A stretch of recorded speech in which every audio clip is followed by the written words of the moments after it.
Hello दोस्तों, स्वागत है आपका हमारे YouTube चैनल गुरुकुल क्लासेस में। तो आज हम लोग पढ़ने वाले हैं बहुपद। तो चलिए शुरू करते हैं। बहुपद को हम लोग पोलिनोमियल भी कहते हैं। बहुपद जो है ना, वो दो शब्दों से बना हुआ है। एक है बहु, जिसका मतलब होता है बहुत सारा, और दूसरा है पद, है ना। तो बहुपद हम किसको कहेंगे? जो बहुत सारा पदों से बना हो उसे बहुपद कहेंगे। उसे बहुपद कहते हैं। उसे क्या कहते हैं? बहुपद कहते हैं। बहुपद में पद को हम लोग टर्म्स बोलते हैं। टर्म, ये पद जो है ना, ये दो चीजों से बना हुआ है। एक बीजीय व्यंजक से, बीजीय व्यंजक, और दूसरा गुणांक से। बीजीय व्यंजक को अलजेब्रिक टर्म्स बोलते हैं। जैसे कि मान लीजिए x, y, z, p, q आदि जो भी है, ABCD वाला अक्षर सब क्या कहलाएगा?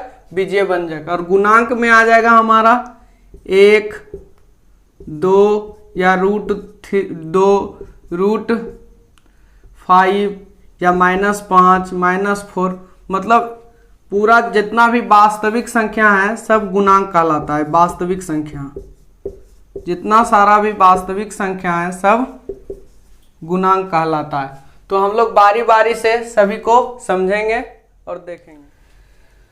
बहुपद को समझने के लिए हमको एक एग्जाम्पल लेना पड़ेगा। मान लीजिए कि एक बहुपद है 5x² + 4x - 3, है ना। तो बहुपद में जो अचर और चर, मतलब कि गुणांक और चर का जो गुणनफल होता है उसको हम लोग पद बोलते हैं।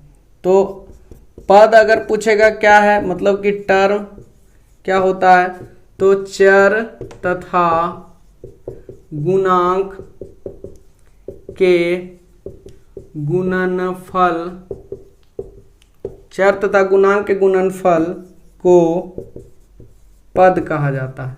पद कहा जाता है ना। तो ये जो हमारा पाठ है, ये जो हमारा पूरा पाठ हो गया, ये हमारा एक पद हो गया।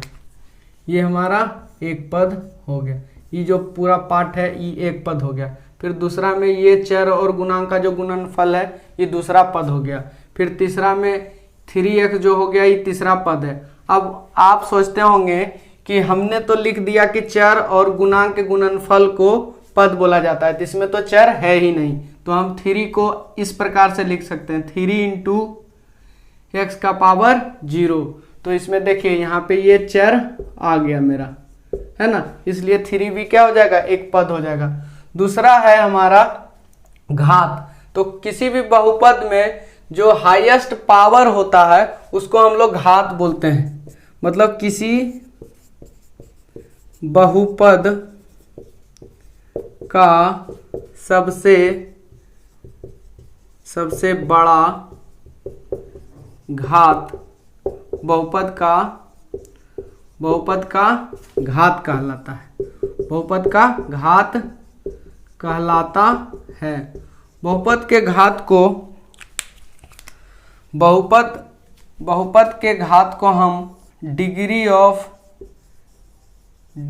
ऑफ पोलिनोमियल भी कहते हैं, है ना। और हमारा जितना भी बहुपद में पद होता है ये माइनस और प्लस चिन्हों द्वारा अलग होता है। तो हम यहाँ एक पॉइंट और लिख लेंगे कि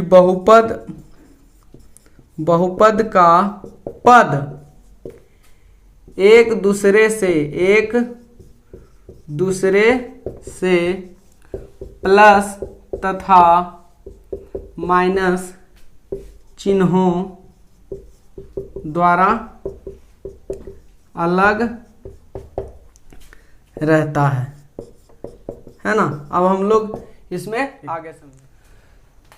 बहुपद को दो तरह से बांटा गया है। एक बांटा गया है पद के आधार पर, जिसको हम लोग बोलते हैं बाय टर्म्स।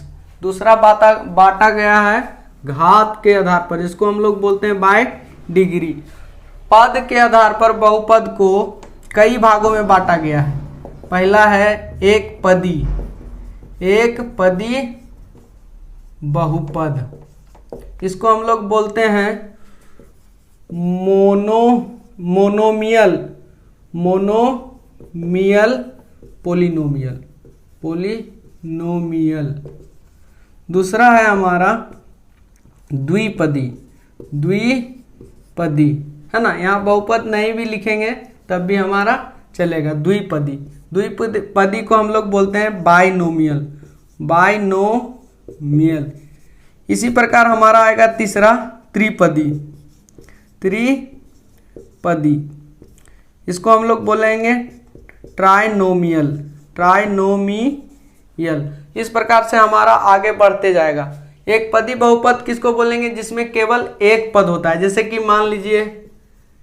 कि मान लीजिए कोई आदमी आके लिखा x, इसमें केवल और केवल एक पद है, तो इसको हम लोग क्या बोलेंगे? एक पदी बहुपद। कोई आदमी आके लिखा सिर्फ 2, इसको भी हम लोग एक पदी बहुपद बोल सकते हैं, क्योंकि यहाँ भी x के पावर 0 है। कोई आदमी लिखा एक y का पावर 100, ये एक पदी बहुपद है। ये सब क्या है? एक पदी बहुपद। द्विपदी बहुपद में दो पद होता है। जैसे कि कोई आदमी आके लिखा 2x + 1, तो ये द्विपदी बहुपद हो गया। 5x + 5x² + 3 द्विपदी बहुपद हो गया। y का पावर 10 + x², ये भी हो गया हमारा द्विपदी। इसमें दो पद है, एक पद और एक पद, दो पद हो गया। इसमें भी एक पद और एक पद, दो पद, एक पद और एक पद, दो पद। त्रिपदी में हमारा 3 पद होगा। जैसे कि देखिए ये 2, कोई आदमी आके लिखा 3x + 5y - z, कितना पद है? एक पद, दो पद, 3 पद, ये त्रिपदी हो गया।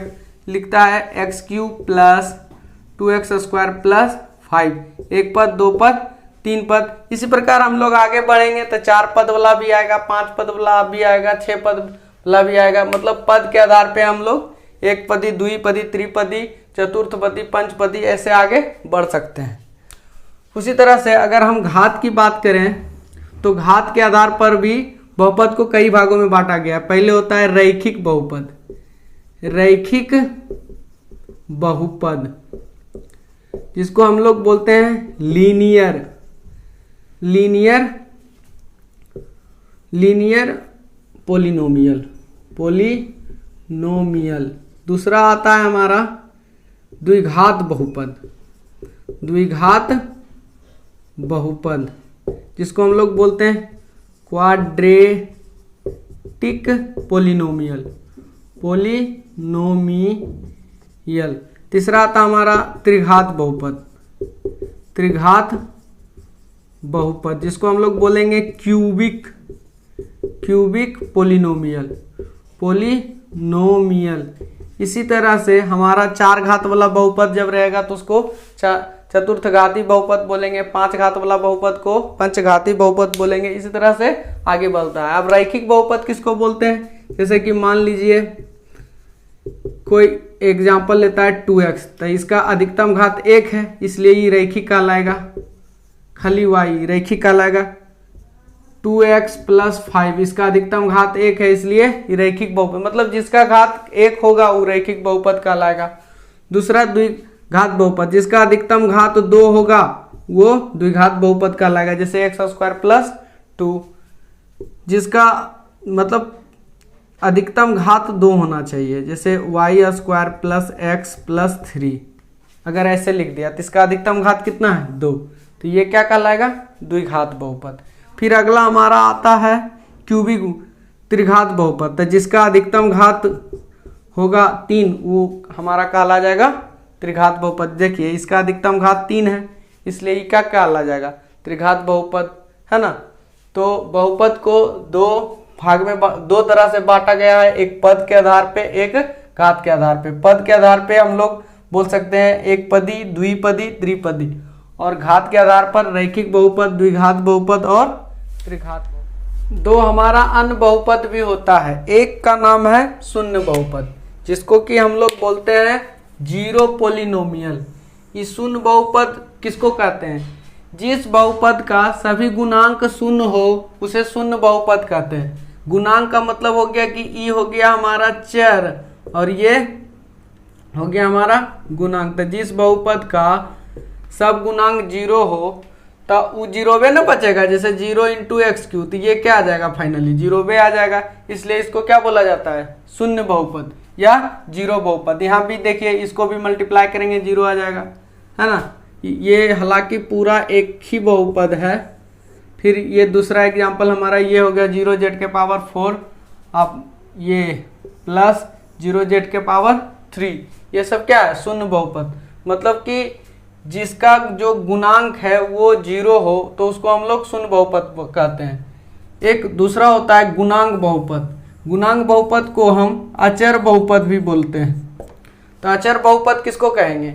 जिस बहुपद में केवल एक ही पद हो, जिस बहुपद में केवल एक गो पद हो तथा चर का घात शून्य हो, उसे हम लोग गुणांक बहुपद कहते हैं। जैसे कि एक एग्जांपल हम लोग यहाँ पे लिए हैं, इसमें एक गो पद है और ये जो चर है हमारा, इसका जो घात है इसका क्या है? जीरो है। अब 5 x के पावर 0 हो गया। तो यहाँ पे x के पावर, जब किसी भी संख्या का पावर 0 होता है तो उसका मान 1 आता है। तो 5 × 1 यानी क्या हो जाएगा? 5 हो जाएगा। मतलब खाली गुणांक है, इसमें खाली क्या है? गुणांक है। इसलिए हम इसको क्या बोलेंगे? गुणांक बहुपद या फिर अचर बहुपद। बहुपद का हल जो है वो दो तरह से हम लोग कर सकते हैं। एक होता है इसका ग्राफीय हल। ग्राफीय हल,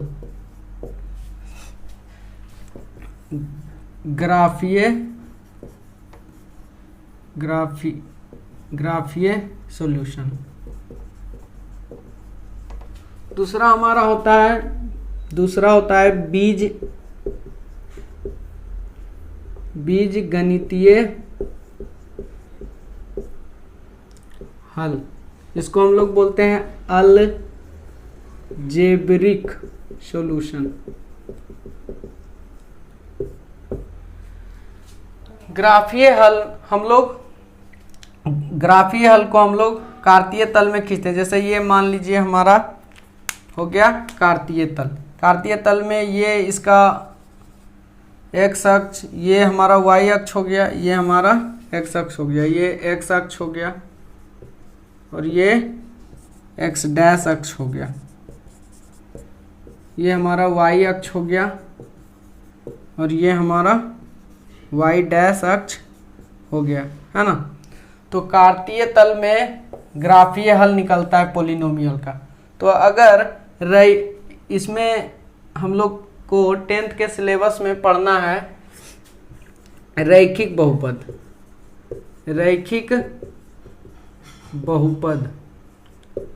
दूसरा नंबर में हमको पढ़ना है द्विघात बहुपद और तीसरा में हमको पढ़ना है त्रिघात बहुपद, है ना। तो रैखिक बहुपद का अगर हम लोग ग्राफ खींचेंगे तो सरल रेखा आएगा। सरल रेखा मतलब कि एकदम सरल रेखा होगा, सीधा लाइन खिंचाएगा। जैसे इसमें मान लीजिए रैखिक बहुपद का हम लोग ग्राफ खींचे तो ऐसे या जिधर भी जो भी होगा सब सीधा लाइन होगा। दूसरा है हमारा द्विघात बहुपद। अगर इसका ग्राफ हम लोग खींचते हैं, मान लीजिए कि कार्तीय तल हो गया, ये इसका मूल बिंदु, ये x अक्ष, ये x डैश अक्ष, हमारा ये y हो गया, ये y डैश। तो द्विघात बहुपद का जो ग्राफ होता है वो हमेशा परवलय आकार का होता है। ऐसे हो जाएगा, ऐसे हो जाएगा या इसके अपोजिट होगा, जैसे भी होगा परवलय आकार का होगा। परवलय आकार का होता है। परवलय को हम लोग पाराबोला बोलते हैं, पाराबोला। तो हम लोग के एग्जाम में प्रश्न आता है कि रैखिक बहुपद का ग्राफ कैसा होता है। तो रैखिक बहुपद का ग्राफ जो होता है वो सरल रेखा होता है ना, एकदम प्लेन लाइन होगा। जैसे कि यहाँ पे देखिए कैसे लाइन खींच दीजिएगा, ये हो गया सरल रेखा। और द्विघात बहुपद का जो ग्राफ होता है वो परवलय आकार का होता है, मतलब पाराबोला के आकार का होता है। जैसे कि ये ऐसे हो गया, ऐसे हो गया, ऐसे हो गया, या फिर ऐसे हो जाएगा, जैसे भी होगा, लेकिन आकार ये हमारा कर्व ऐसा ही होगा, एकदम पाराबोला के आकार का होगा। बहुपद का जो बीजगणितीय हल है, बीजगणितीय हल, ये हम लोग अगले क्लास में पढ़ेंगे, है ना। तो तब तक के लिए धन्यवाद।